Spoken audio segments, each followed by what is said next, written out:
আসসালামু আলাইকুম। আশা করি সকলে ভালো আছেন। আলহামদুলিল্লাহ আমি অনেক ভালো আছি। আমি এখন আছি একটা মসজিদের পাশে। আমি একটা বিষয় নিয়ে কথা বলবো, সেটা হচ্ছে বাসাবাড়ির হাউস ড্রাইভিং এর বেতন কত? বাসাবাড়ির বেতন কত এই বিষয় নিয়ে একটু কথা বলবো।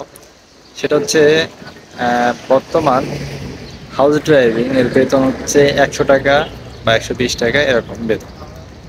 আবার অনেক ক্ষেত্রে দেখা যায় একটু বেশিও হতে পারে, সেটা কুয়েতি বা অন্য মালিকের উপর ডিপেন্ড করবে।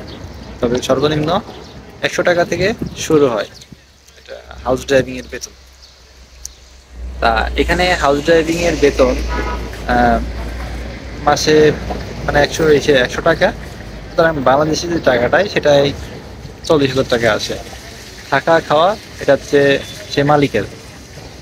এখন মানে কাজ কেমন আসলে, ড্রাইভিং তো ড্রাইভিং, প্লাস আপনার বাসায় টুকটাক করতে হতে পারে, এবং মালিক যখন বলবে চলো বাজারে যাই বা কোনো কিছু করতে হবে তখন আর কি ওইখানে যেতে হবে।